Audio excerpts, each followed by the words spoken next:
വയനാട്ടിലെ ദുരന്തത്തിൽ അനാഥരായ കുഞ്ഞുങ്ങളെ ദത്തെടുക്കാൻ നിരവധി പേർ മുന്നോട്ട് വരുന്നുണ്ട്. ദത്തെടുക്കൽ നടപടിക്രമങ്ങൾ എങ്ങനെയാണെന്ന് പരിശോധിക്കാം. ദത്തെടുക്കാൻ ആഗ്രഹിക്കുന്നവർ ആദ്യം ചെയ്യേണ്ടത് സെൻട്രൽ അഡോപ്ഷൻ റിസോഴ്സ് അതോറിറ്റി അഥവാ കാരയുടെ വെബ്സൈറ്റിൽ രജിസ്റ്റർ ചെയ്യണം. ഈ സൈറ്റിൽ കയറിയാൽ സംസ്ഥാനം തിരിച്ച്, ജില്ല തിരിച്ച് അഡോപ്ഷൻ ഏജൻസികളുണ്ട്. കേരളത്തിൽ 14 അഡോപ്ഷൻ ഏജൻസികളുണ്ട്. തിരുവനന്തപുരത്തുള്ള ദമ്പതികളാണെങ്കിൽ കാരയിൽ രജിസ്റ്റർ ചെയ്യുമ്പോൾ തിരുവനന്തപുരത്തെ സ്പെഷ്യലൈസ്ഡ് അഡോപ്ഷൻ ഏജൻസി സെലക്ട് ചെയ്യണം. ജില്ലാ ശിശു സംരക്ഷണ ഓഫീസും അംഗീകൃത ദത്തെടുക്കൽ കേന്ദ്രവും രജിസ്റ്റർ ചെയ്തവരുടെ ഹോം സ്റ്റഡി നടത്തും.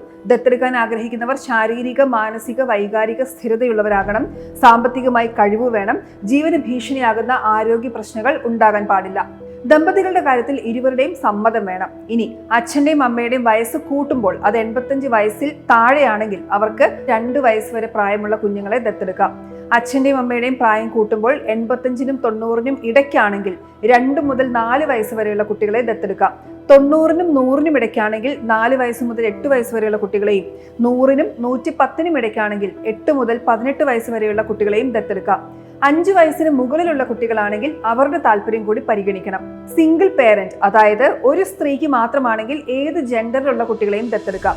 പുരുഷനാണെങ്കിൽ ആൺകുട്ടിയെ മാത്രമേ എടുക്കാൻ പറ്റൂ. 25 വയസ്സ് പൂർത്തിയായ സ്ത്രീക്കോ പുരുഷനോ ദത്തെടുക്കാം.